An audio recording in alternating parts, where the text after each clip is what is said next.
Well, good evening. Evening. Welcome to another edition of What, How, Why Wednesday. Dr. K is in the house. I'm Tamara G from 101.5 Light FM in Miami, and so happy to be here on blackdoctor.org once again. Thank you all so much for having us. And this week on What, How, Why Wednesday, we're going to be discussing gunpoint. We need a ceasefire.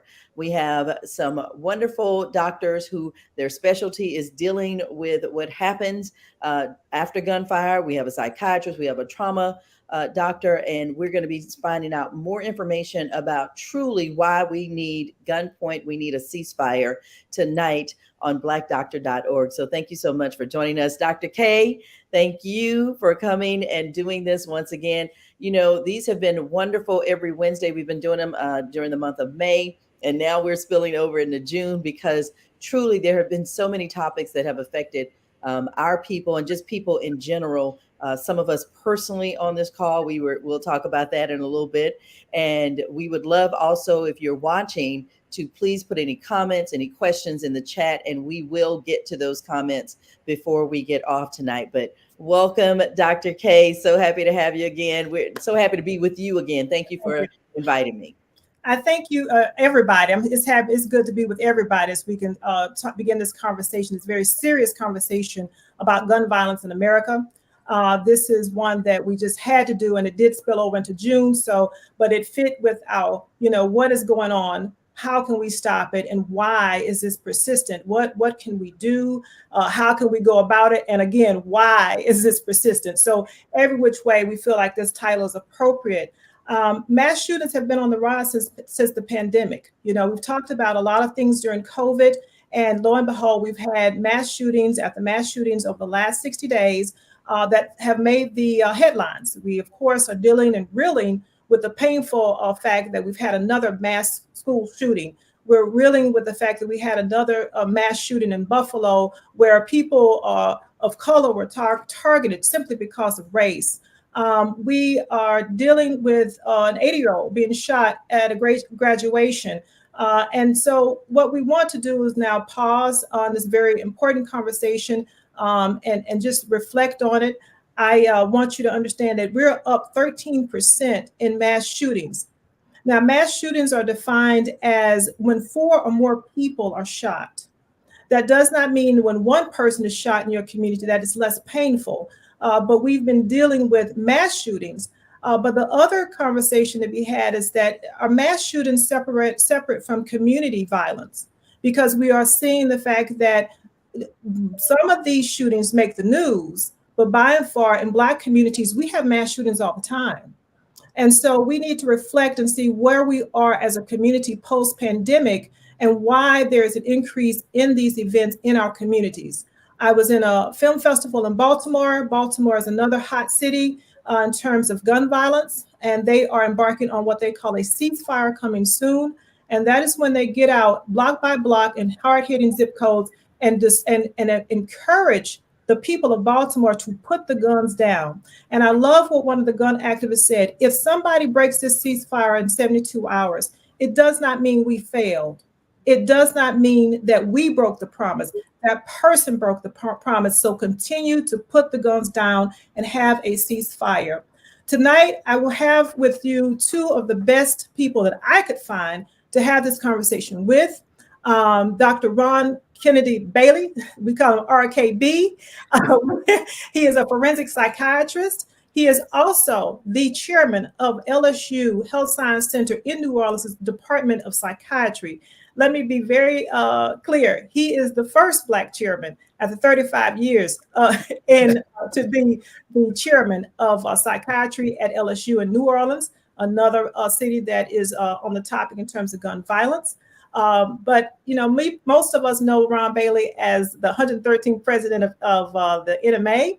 And you also may know him just as a friend, as I do, and you also know him as a staunch Morehouse man. So we have to give it up to Morehouse. He is a proud Texan. So we have found, Tamara and I have found the best in Texas.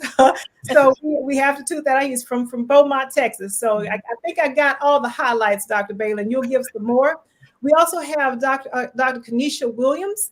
Dr. Canisia Williams is an assistant trauma surgeon at Emory Hospital in Atlanta. She is, now let me get this right, Canisia, because I want people to understand your role. This is important.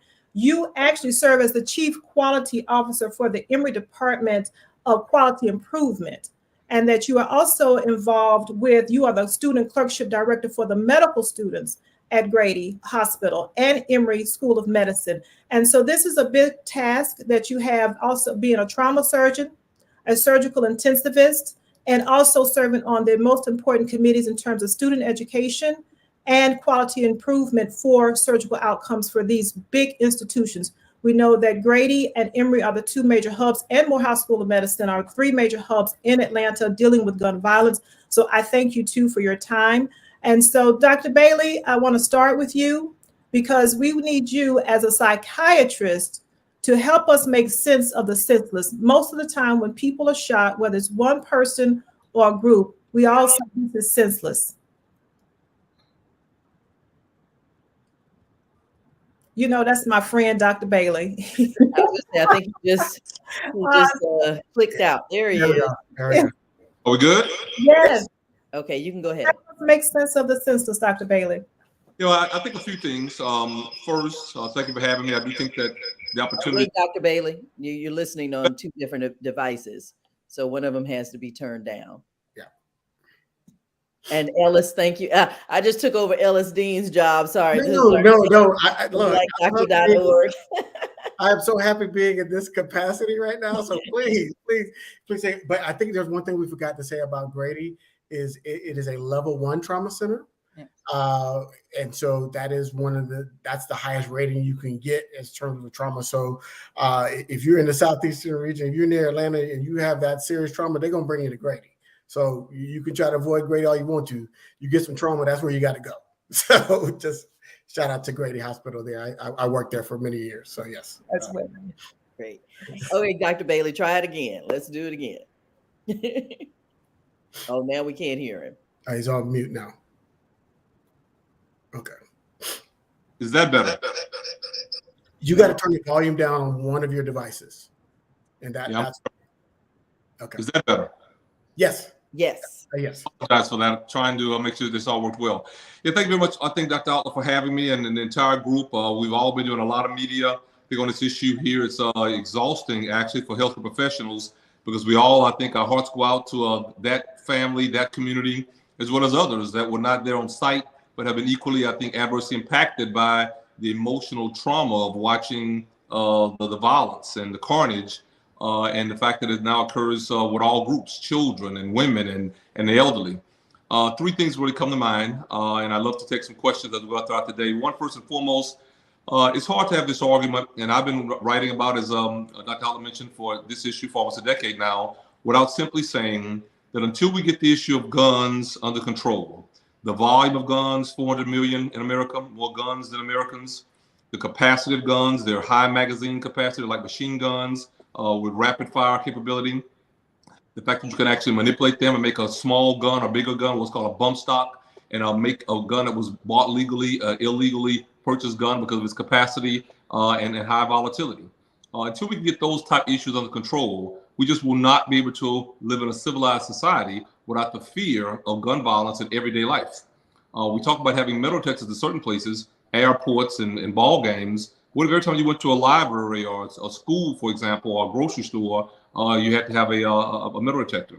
The second point I'd like to make, I think it's also very relevant that this idea that certain groups are more problematic is just patently false. The reality is the data would argue that the groups that are most likely to harm or kill you with a gun are individuals with alcohol or drug dependency or alcohol drug-related problems. Those have been victims of gun violence and those have been perpetrators of gun violence. And none of the 50 states have laws to preclude access to or buying those type weapons. But all 50 states have laws limiting persons who have a prior history of a psychiatric diagnosis. Those are viewed as being SPMI or chronically mentally ill from accessing weapons. Our group's really only about 4 or 5% more likely to engage in gun violence. So this over discussion about capturing the mentally ill, although there's some relevance to it, I won't say that it's irrelevant, but it's irrational to discuss that concern so much in the midst of the overwhelming evidence that individuals who actually are more likely to use guns to harm others, we put very little restriction in gun reform capability in that regard. And the final part I'd also argue is I think that the other issue is law enforcement. We really have to, I think, have a coordinated source of activity between our society and law enforcement that we really increasingly don't have now, that we're losing the concept of safety and security and trust and confidence in law enforcement. This entire idea that law enforcement would always, if you had a good guy with a gun, beat a bad guy with a gun, falls on his face. When you saw what happened in Uvalde, when persons actually didn't follow rules, they weren't practicing, they weren't coordinated, and they didn't do what all of us would have thought you would have done if you had a gun and you were trained in law enforcement when children were at risk, would be to enter the building. So I think that breakdown in coordinated services by law enforcement and government is strikingly aberrant in the eyes of all of us who think that we have a system of protection that would make sense. Those, I think, are the three biggest points, I think, take-home messages for this discussion. I look forward, I think, to my other colleagues' comments today and the dialogue. Dr. Canisia, Dr. Williams, you're a surgeon, so you're seeing the trauma, you're seeing the part that we really can't appreciate, just like Dr. Bailey, really, given his specialty in psychiatry, there are a lot of laws protecting whatever medical legalese someone says after they've shot someone. If they're going to trial, he's done that forensic psychiatry in Houston. That's where we met initially. You are also in a very hidden, unknown area. As an anesthesiologist, you and I can we can speak just by our eyes, and so I trained at a level 1 trauma center as well at Cook County in Chicago. I was not at Grady, I was at Grady, but not in capacity as a physician. But I know that when you're in these rooms and we're together and we are having this, working in tandem to save a life, can you speak to what you want patients, the populations to understand, not patients, but the families to understand about your role and what you see? Yes. Before I move on to that, I would also want patients and family to understand that I'm not only a trauma surgeon, but I also grew up on the south side of Chicago and witnessed someone being killed myself when I was a teenager. So I have a unique perspective. And so when taking care of patients, trauma patients, it's difficult because it affects everyone involved. It affects the trauma patient who's shot. It affects that patient's family. It affects the first responders. It also affects the physicians, the nurses, everyone that's taking care of that patient. We try to do the best we can with everything that we can. And then one of the things I want everyone to know is that the patient comes in, we do what we can, we save the patient. The patient sometimes has a prolonged course in the hospital. And then the patient may go home. But then we know that after that, the patient deals with psychological PTSD, alcohol, substance abuse, all different types of things that can happen with the patient, things that we try to help with. I think, one of the things that we also deal with is knowing that patients are often going back to the same environment that they came from. So sometimes we see patients that come back, and that's also very difficult because, you try to do what you can with social workers. This is a multidisciplinary problem. So this is something that needs to involve physicians, nurses, counselors, social workers, family members. Everyone needs to be involved in order to help patients get past or recover from this, I should say. And it's something that leaves a lifelong problems for patients, not just psychological, but also physical. I mean, when we take care of patients, you think about it, somewhere approximately 100,000 patients are injured but not killed from gun violence every year. Mm-hmm. So that's a lot of individuals out here dealing with lifelong complications and lifelong sequelae, not to mention all of those people within the environment that are also affected by this. Dr. Williams, you really quickly, I want you to give us the stat for young Black men in gun violence. Yeah, young Black men are much more likely to be shot and killed or shot Definitely disproportionate. Somewhere I believe the current numbers are 8 times more likely than the general population. And when we look at cities like Atlanta, just cities across the country, we've seen increases, obviously, in gun violence. Some in Georgia specifically, up 41% in the last 10 years. Over the U.S., it's up 33% in the last 10 years. So. Can I say the quiet part? Can I Oh, say I'm the quiet sorry. part out loud? I'm gonna. So many people, gun rights activists, hide behind the Second Amendment, and I'm going to say they hide behind the Second Amendment because I would put big money down that they haven't read the actual Second Amendment and what the content of that says. It says a well-regulated militia. That is part of the Second Amendment. So that doesn't mean that you can run around and have an arsenal in your home or allow just anybody, an 18-year-old who can't drink, who can't do many things without having a license, but to let them to go buy 2 AR-15 basically assault rifles, and they keep trying to disguise it as hunting weapons, but we know that's not what it's used for, and then allow YouTube to have videos on there to where they can convert these guns to get more magazines. And so what's really is we are supporting, whether it's silently or explicitly, the violence being so readily available. And then we use that old phrase, the only way to stop a bad person with a gun is a good person with a gun. And statistically speaking, that is untrue. It is, I read a statistic recently that said about 3% of gun violence are stopped by the good guy with the gun. And so, because they're not trained, and there's a whole lot of things that roll into that whole process. And so basically, in summation, we're falling prey to a bunch of narratives that are being spewed out in the media about the Second Amendment and the good guy with the gun. We've got all these cliches, and none of them are actual, factual, or able to be put into real action to save lives. Yeah, I want to say briefly, all those points are correct.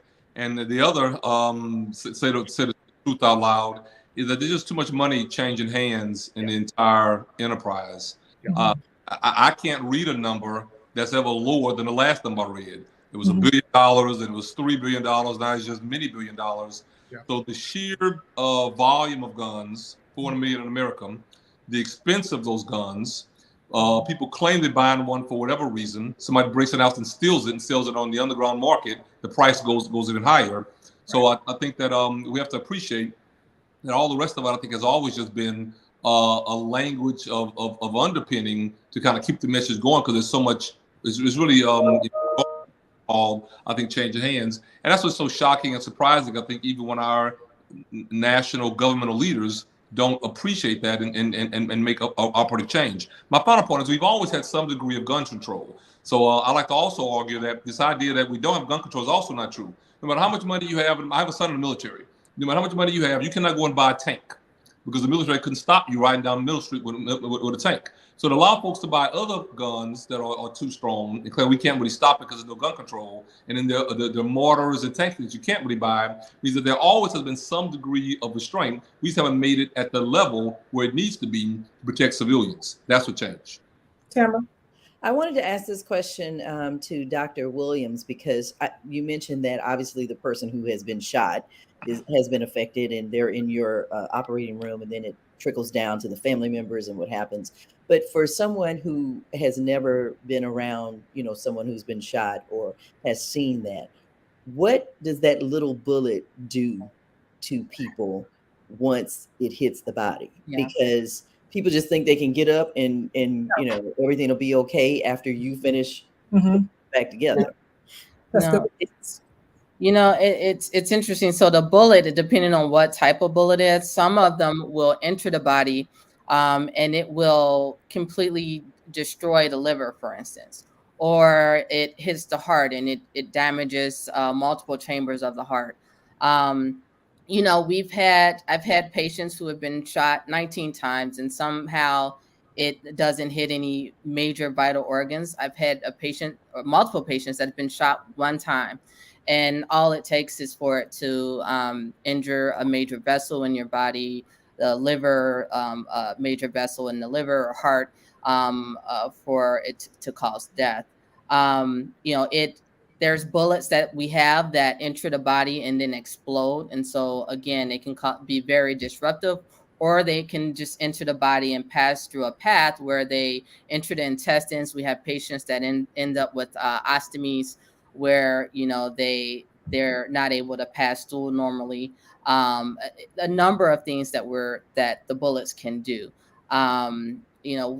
I've seen bullet injuries. There's no part of the body that I haven't seen injured that I haven't operated on. Mm-hmm. And I trained in Chicago at a level 1 trauma center, and then I've been at Grady for 5 years now. Mm-hmm. And I always tell people there's no part of the body that I haven't operated on except for the brain, because that's the neurosurgeons. Mm-hmm. But it's we see great devastation. Yeah. So I want to, again, I was at Cook County, and it is an unsettling feeling to see a child shot. We call gun violence a public health issue. It is also a health disparity issue. We call it a public health issue, again, because we see certain communities under siege all the time. And so while we can argue about the finances and the logistics, where the guns come from, I thought that Spike Lee did an excellent movie called Chirac, which they got controversial, and they wanted to get hung up on the title of the name, but the point was well taken. If you are from Chicago, if you've trained at level 1 trauma centers, you knew that he was on point with his artistry and his creativity to get us to understand gun violence. What he made us understand significantly was the post-traumatic stress disorder. And I'll have Dr. Bailey speak to what that really is. And can you experience it on a community level? I think it's very important, which is what you alluded to, Dr. Williams, is this is one of the things that if you survive, even if you don't, somebody within the gun violence spectrum, whether it's the family or the victim and or both, the community will suffer from PTSD. So can you speak to that as a psychiatrist, Dr. Bailey? Absolutely. I think we actually wrote a piece some years ago after Sandy Hook happened, which at that point was very similar to this issue regarding in Uvalde, with children being shot and killed. The whole community would be at a risk of PTSD. For your audience, PTSD is the acronym for post-traumatic stress disorder. It is the most severe form of an affective or an illness, of a depression or an anxiety-based type problem. In order to get a PTSD diagnosis, one has to have had a life-threatening or near life-threatening type event, one that was actually palpable to you. I think the history is relevant. We didn't start thinking about this until the Korean War. They call it shell shock syndrome. Got the diagnosis of PTSD after the Vietnam War.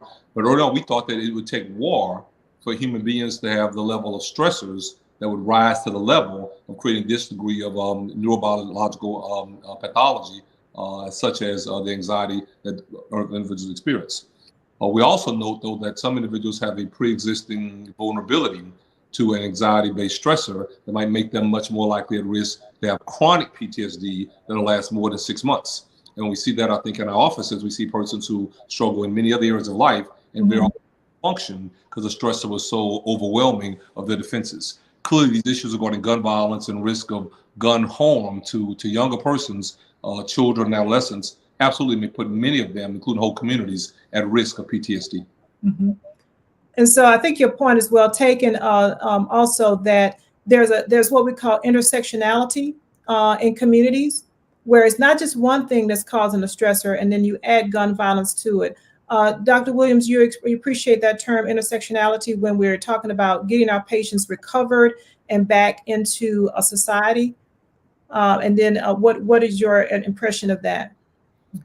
Well, I think we have a lot of work to be done in that way. I think that a lot of the now, say, cities are understanding that in order to get patients recovered and back into the community, they need a multidisciplinary team. You have to have, this has to be a hospital-based violence program that includes physicians, community workers, social workers. Now you have cities where the mayor's office, for instance, in Atlanta, we have a violence reduction program. And that now you have clinicians involved in that program to help kind of coordinate what happens to patients once they leave the hospital, helping them recover in the community, helping them navigate, and helping them find jobs, for instance, resources, things that we know will help reduce violence, helping reduce the amount of retaliation that we see after these events. So all of those are, the responsibility, really, to meet the responsibility of the trauma surgeons across the country, the people who are working with the patients, the social workers, and then, also the city council, the highest of the high. We all need to work together. Yeah. Dr. Dean, tell us your question. Yeah, it's one of the things, like, there was a time where I worked in the Atlanta public school system, and I worked with teenagers. And what I noticed is that social media plays a role in the escalation of violence. And what I meant by that is that we would have fights in the school, right? Yeah. So in high school, there would be fights. But what was happening is the kids were recording the fight, right? And then they were putting the fight on YouTube. And so now that person that lost that fight had to face the shame of losing the fight, but then also had to face the multiple times of people watching it, putting comments on it, being ridiculed over and over and over again, because now it's public, it's on World Star, and everybody's sharing it on their phone. And so now you can't go to, I got to get revenge with the physical, I've got to escalate to get my respect back, to get my name back, my whatever. And so they would escalate to more lethal forms of violence in order to get that name back. And so the escalation is being, in part, I'm not going to blame social media, because you take it as it is, but the escalation is in part being fueled by social media.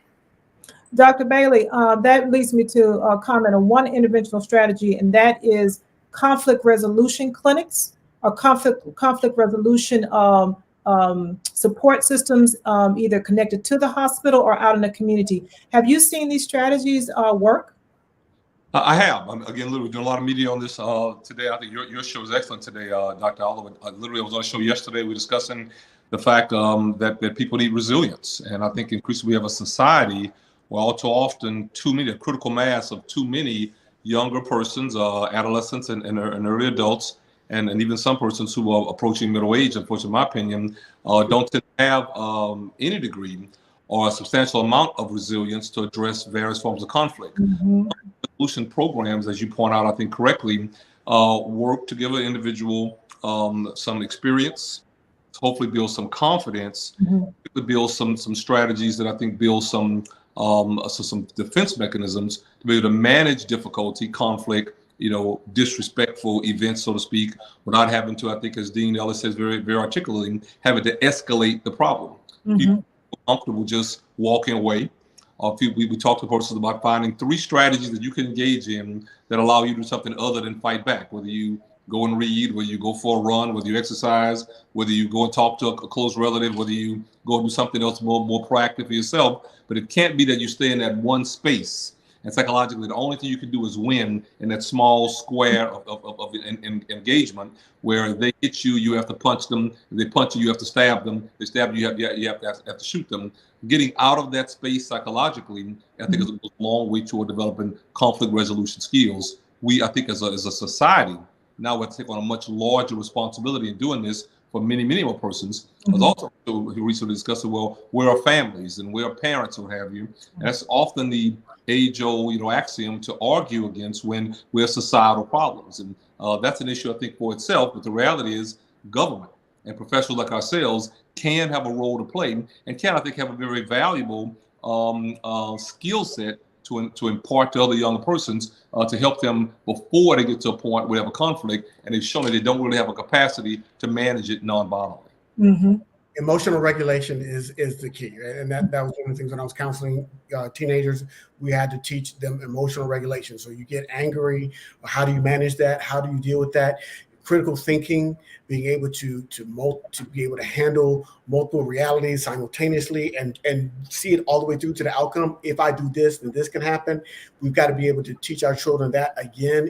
So those are some of the skills that I see that are lacking, particularly in poverty-stricken areas where there's low emotional regulation, low critical thinking ability, and so therefore you go to stimulus response very, very quickly, and they forget that there's a freedom to choose your response every time there's a stimulus. And so if we can teach our population as a whole those skill sets, I think we can de-escalate some of the violence and what's happening outside of what's happening in some of the conversations about gun control. We also need to tell them that there's always consequences too, because when you there's that piece too. You make those choices, you've got to be prepared for the consequences. If you are just now tuning in to What, How, Why Wednesday, welcome. We're so happy to have you. Tonight we're talking about gunpoint. We need a ceasefire. I'm Tamara G. Dr. Kendra Outler is an anesthesiologist in the DC area, of course, co-hosting this tonight. And we have Dr. Rhan Bailey. He is the head of psychiatry at LSU, also the 113th president of the National Medical Association. And we have Dr. Canisia Williams on. She is from Emory University, also a Grady trauma surgeon. And we have Ellis Dean from blackdoctor.org. Thank you all so much for giving us this platform tonight.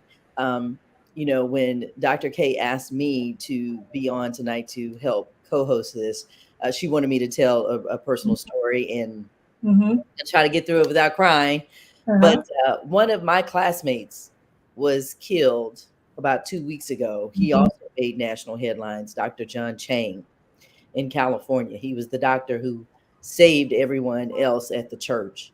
And you just never think that it's going to hit you or someone you know, and especially someone like John Chang.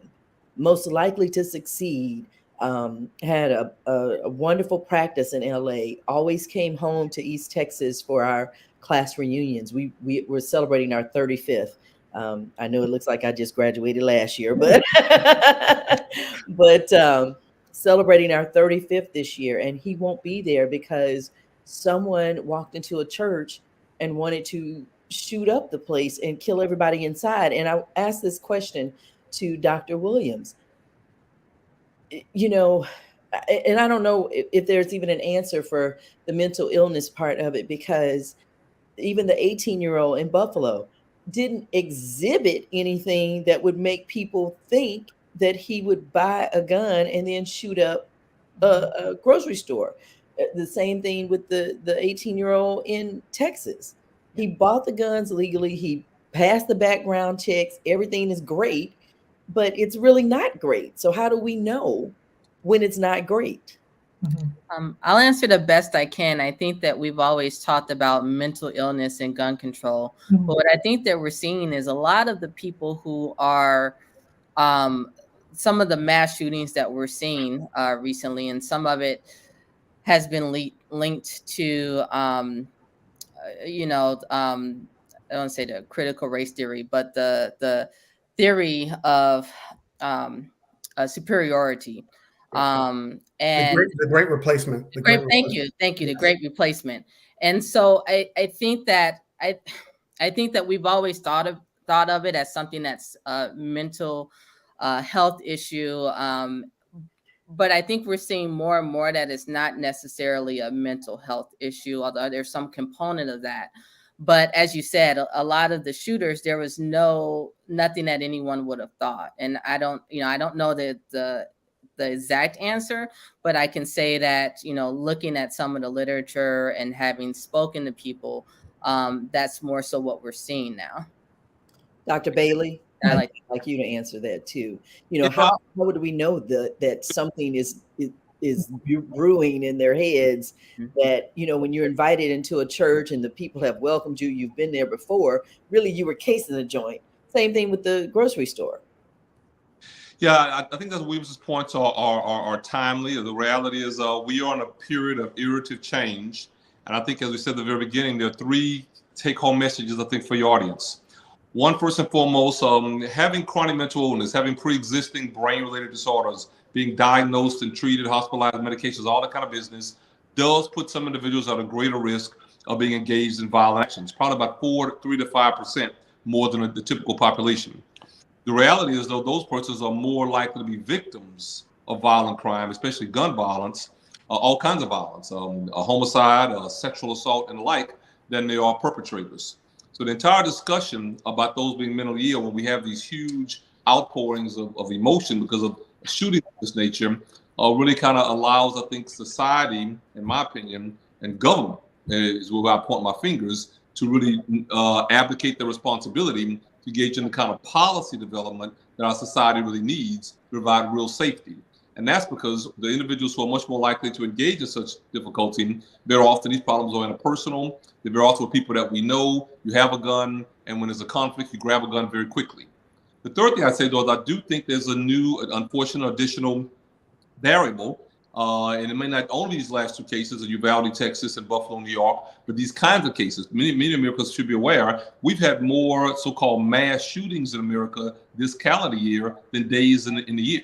We used to describe a mass shooting as 5 or more. Now it's 3 or more persons shot in one setting. So clearly it's more than just a history of mental illness.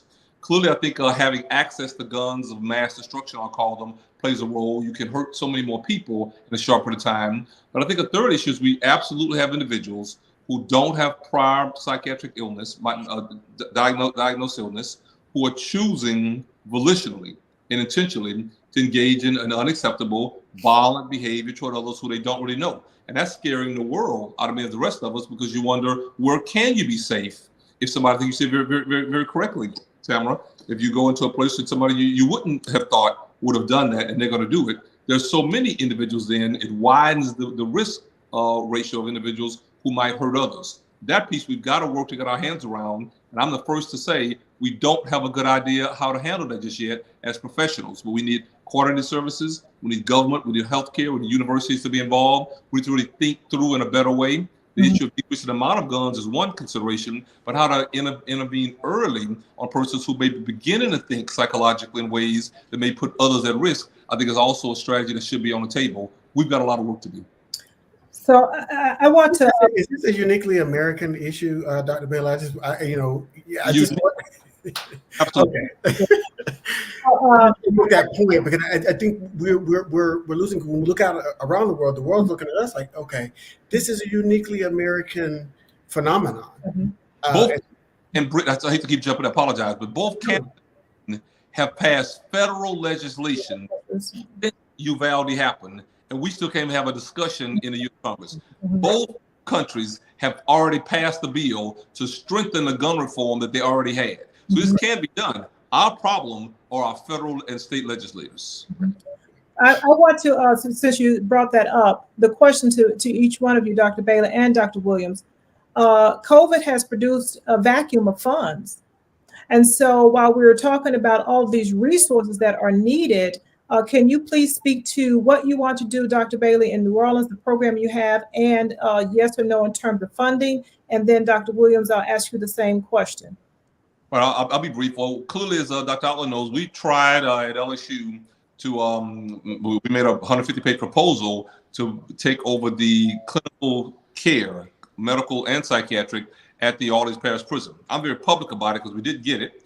And I think it's really instructive, because the reality is, we wrote a proposal that would provide the kind of advanced, progressive engagement of young men, very often young men, 1,000 people in jail there, unfortunately 93% of which are African American, that might begin to provide the kind of treatment that's needed to de-escalate, to use I think Ellis's points earlier, and to modify some of those strategies that people very often don't have. Many people go to jail early on with a non-violent offense. They get out of jail for whatever reason, they then engage in a violent offense before they actually go back. We need to find some strategy in some location, and I think jails are a very good place to do so, early in the violent action or the criminogenic type action of young men, to begin to find ways to address it. And one strategy that I talked to Dr. Outlaw about was we were going to do an ACEs, one of these adverse child life experiences on everyone, because I believe in this comment, hurt people. So many individuals who've been emotionally or physically or sexually abused or harmed when they were younger are right to become the individuals when they're older, late teens and young adults to engage in violent acts toward others. We can't wait for that violent act and then put them in jail and put them in prison and try to be punitive toward them. I think strategies to employ some psychiatric maneuvers early may be progressive, hopefully maybe a bit more forward thinking, and can be helpful. New Orleans is beginning to show some attention to it. We may get this 200-bed residential treatment facility in the old VA hospital to do exactly. So we have some proposals on the table in New Orleans that I hope will come to fruition. And I think over time, we may be able to make some successful gains. And maybe that'll be a model for other cities. Dr. Williams, are you facing, what are your community interventions looking like? I know we have the Violence Prevention Center in the School of Public Health. I'm a graduate of the Rollins School of Public Health. And do you have funding? Because we can talk about this, but do we have funding? So we do have funding. The city of Atlanta has dedicated money to this problem. We've seen a uptake in violence, and the city has recognized that, and they want to put things into place to improve that. So at the end of last year, the mayor's office really put out statements, and one of those things was they want a hospital-based violence prevention program. Mm-hmm. Grady has had programs, and one of the things that we're looking to do is expand our program to work more with a lot of the individual programs that exist, because there's a lot of programs that have always existed. But what happens sometimes, especially in major cities, is that you have a lot of programs that work in silos.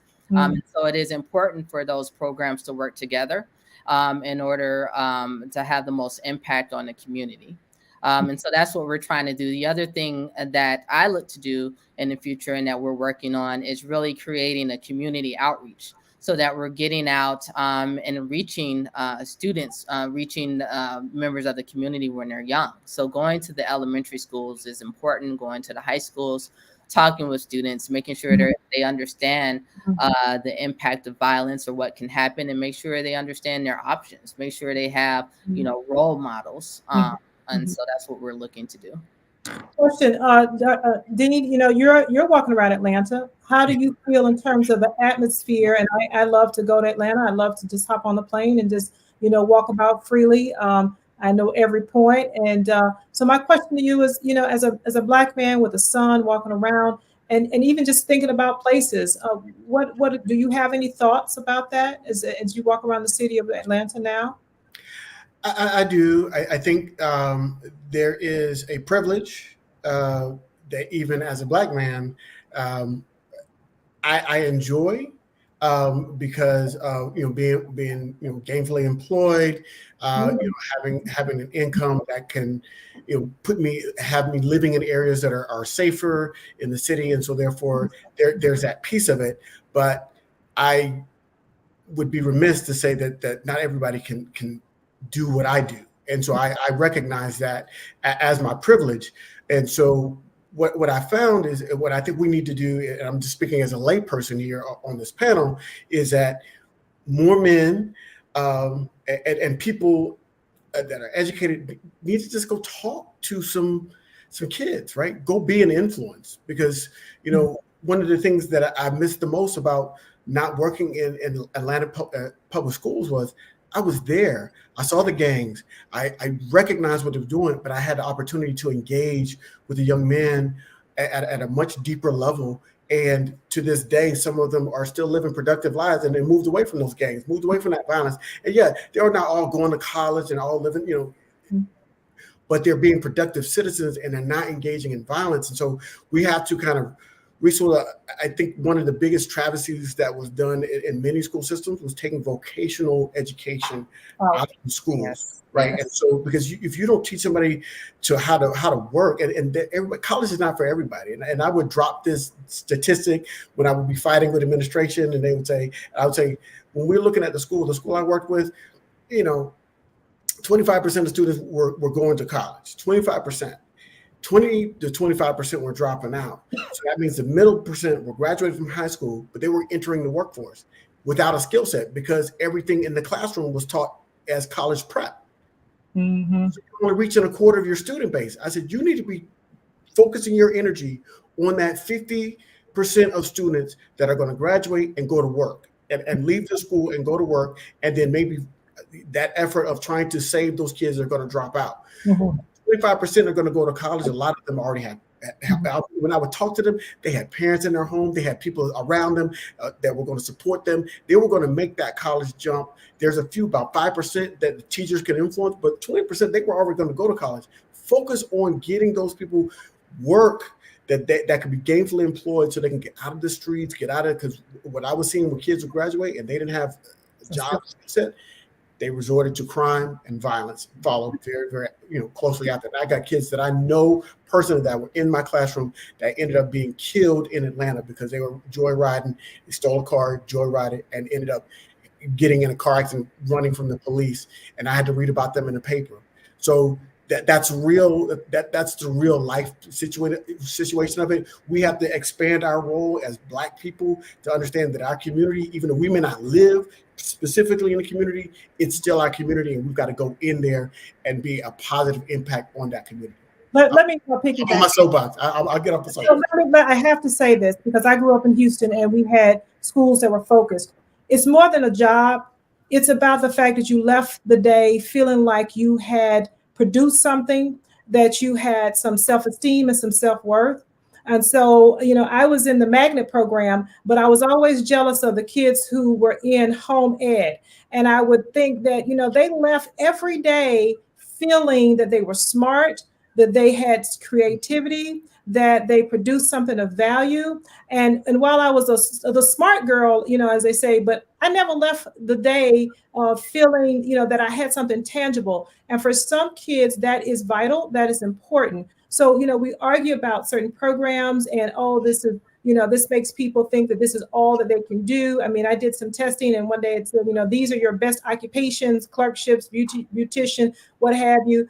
That didn't make me feel less than. I just said, okay, great. I can do this and I can study hard. But what I know about kids that learn how to do home ed and vocational programs, Eaton Worthen School for Cosmetology, the Lamar School for Law Enforcement, they left with some type of direction and some type of goals. And I think that that's also, to your point, Dean Ellis, that we do need to make sure that our kids feel that their life is valuable and that there's something to work towards and there's a future out there for them to have. And I think this, Dr. Bailey will attest to that people need to feel hopeful. Oh, I fully agree. I think that Ellis's points, all three of them were timely. One, I don't think they doubt. We won't be able to find a way to address it. We don't find a way to get more Black men in the circle of influence with young Black boys. Whether you are their biological father or whether you're their little league coach, if you play little league sports like I did, little league baseball, or whether you're at the Y or the pastor, or the case may be, people have to have role models. You have to see what other people look like you do. I think it's a very timely point. The other issue is also true, though. This idea that I think Dr. Allah points out. The reality is people should feel that there's a practical validation to your day, let alone your week and your year and your whole high school experience. And I think you're right. We all are recognizing that many young people drop out because they feel like there is no validation to the day. It didn't matter if they came or didn't attend. If all the attention is just on the people who are in the magnet program or in the private school or whatever that case may be, we have to, as a society, you're right, I think, Dr. Outlaw, find some relative importance and create some valuable aspects and institutions, I think, for all the others. I didn't know the number was 50%, as Ellis points out, and that's actually well stated. If half the people there are not going to either go to college or not going to go to college to do these, in-year, grad programs like many of us, if you will, or and a fourth are going to drop out totally, you really should be teaching to the mean. To the half that are going to finish, get a good, solid high school education, and be a productive member of society with a skill set that allows them to address a job that really matters. We're missing a lot of that and losing a whole generation because of it. And then we wonder why so many people resort to these little 5 and 10 cent, penny ante, nickel and dime crimes. And then we arrest them, and then you're on probation, then you violate your probation, then you get a better difficulty, and somebody gets popped. They call it the laws are against you. It's a drug offense. It's a vicious cycle for too many people who are unresourced and uneducated and unsophisticated in our society. And then they end up being a victim, in my opinion, very often of a system that over-criminalizes them and makes them part of the criminal justice system. So people like us have got to find a way to break through this I've been talking politics a lot tonight, but there may be some other strategies to use as well. But there's got to be a way to do this thing better. And it should be we wait until the end of the spectrum when somebody pulls out an AR-15 and kills 20 people, and all of a sudden I think our society says we got to do better in these areas. All of these areas, I think, very often are circumspect in this process. All right, we're going to go to some of the comments and questions that are now in the chat. Thank you to DeWade telling us today that a mass shooting at a Tulsa hospital this afternoon and 3 killed. So we'll have to look that up. Thank you to Patrick for watching from Florida. Marvin is watching from Chicago. He says a policewoman was shot on the South Side today. Police searching for that suspect. Connie, pro-life Republican senators appear to give guns precedence over precious lives. It is obvious since they give sidetrack answers such as Senator Cruz. So that's her comment. And we just have so many people who are watching.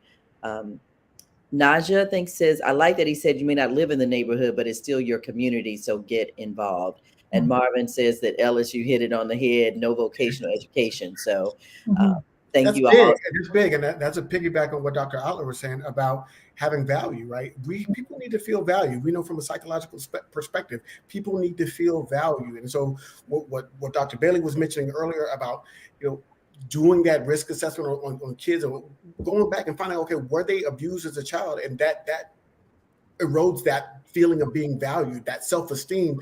And when you don't have value in yourself, you rarely see value in other people. And so that makes it easier to pull out that gun. Hey, I don't care about myself or my own personal safety, so why should I care about yours? And then therefore we have the escalation of violence. So we really have to find the value in ourselves, find the value in our children, help them understand what their value is, and they can walk stronger and taller, knowing that they have some worth.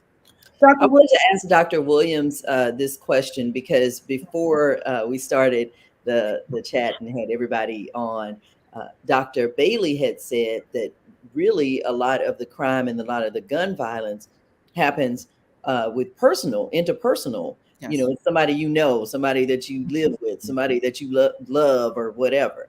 So are you seeing this, Dr. Williams, as a disparity issue, or truly is it a gun issue? Like too many people have guns, regardless of whether it's white, whatever. I think it's both. I think it's a disparity issue, right? There's a lot that goes into it. There's a lot of domestic things that happen. I see the domestic part of it all the time, or like you said, the conflict, where there's conflict between people. But also there's a lot of guns. I mean, there's a lot of guns on the street, and you have people who, one of the things that happens is that people who are exposed to violence have higher likelihood of engaging in alcohol or drugs. And then those people, if they have guns, have less inhibition to using those guns. And so sometimes those guns are used on their siblings or wives or husbands, or so there's a lot of domestic or acquaintances that maybe they would not have otherwise. But there are a lot of guns, and we're seeing more and more people that are buying guns. There's more guns on the streets, right? And then the amount of crime or gun incidences have increased by 33% over the last 10 years in the U.S. And so, you look at other countries, where if you have other countries where sometimes the domestic dispute is a lot of stab wounds, for instance. There's a lot of knives, but I think part of it is it's both. I think there's a lot there. Both have to be. I don't think you can just focus on one. I think you do need to focus on the amount of guns that are in the community, but I think you also have to focus on why someone would choose to use the gun in the first place. So I think there's that both. Dr. Bailey and Dr. Williams, I want to close the show by having you both, and I know we have like a few minutes, but what is your message for gun violence? What is what is your one-liner? Dr. Bailey and then Dr. Williams. My one-liner is we have to, as a society, coordinate services, decrease access to violent weapons, while at the same time understanding better the emotional fragility of many of our young persons, and finding ways to help them modify impulsive consideration that may lead to the overuse of violence. People need better resiliency, better defense strategies, and better mechanisms to manage conflict in a nonviolent way. Dr. Williams? Yes, I agree wholly with Dr. Bailey. And I would say that this problem is pervasive and needs to be taken with all seriousness by everyone involved. So from the highest level, it's from politicians. I think there really needs to be a closer look. You know, there's two different things that happen. You have mass shootings in school, and then you have the community shootings, right? Mm-hmm. Those are two different things, and there needs to be a focus on both of them. Mm-hmm. Some of the instances that lead to them can be similar, but we have to focus on both, and everyone needs to be involved, and it's really a public health crisis. Mm-hmm. I think that what I would like to encourage people to do, again, Dr. Williams, you appreciate as an anesthesiologist, you and I, in terms of our roles, definitely have reached in and had to lock arms and save a life. And sometimes we don't save that life, again, but all efforts, everything, every resource that we've had from blood and what have you, the surgical skills, sometimes it's not possible. And it does affect us as physicians. It is a hurtful feeling. And I can tell you that I've heard the scream of a mother who's lost their child to gun violence. It is a blood-curdling cry that there is no soothing for. And so to walk out there and have to give that news is just awful. My one-liner is, if you can put the guns down, put them down. That we need to lock arms in terms of our churches or whatever community organizations, and we need to safeguard our youth and give them options on a daily basis on how to resolve conflict. There's too much normalization on Instagram, on YouTube, on what it looks like. And I want the new generation to understand it's not pretty. Dr. Williams alluded to the fact that, yes, you can survive the gunshot. And yes, you can be paralyzed, and you can have a colonoscopy. You can be in a wheelchair. You can have bed sores. So understand that is not something that you want. We want you to be productive. We want you to be happy, and we want you to live, be a contribution to society. And that's a good thing.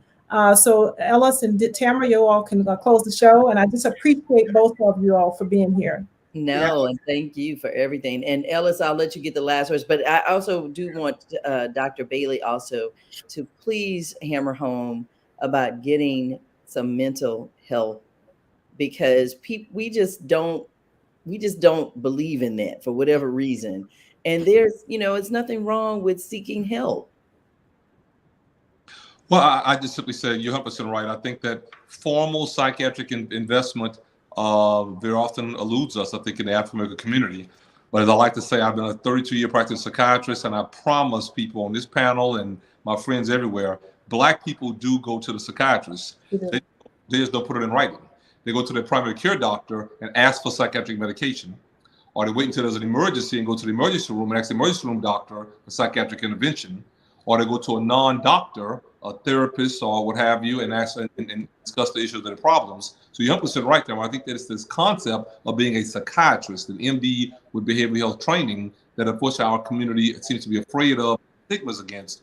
But we, like all other communities, have brain-related disorders that at times require therapy, medication intervention, and hospital care. So the reality is we should work away from that stigma so we can get it early. I like the fact that Ellis picked up on the comment about the ACEs. That's what happens in any other clinical setting where you go. So I would find out early on if when you were a child, you hit a 6 on a scale of 1 to 10 on this ACEs scale. If you hit a 6 on that scale, all kind of resources should come to you because you're at a high risk of adversity, of ongoing psychiatric difficulty and diagnosis, and maybe even being a victim, let alone a perpetuator of violence in the future. To not do that on individuals because they don't go for care or because we don't get into the jails or prison. Oh. Dr. Dean? Finishing up strong there. There you go, Dr. Bailey. There you go. Okay. Yeah. Well, we'll let Ellis, and you wanted to say some words too, Ellis, before you leave. Yeah, I will say that, and Dr. Bailey alluded to it earlier. There's big business in violence, right? There is big business in guns. There's big business in prisons.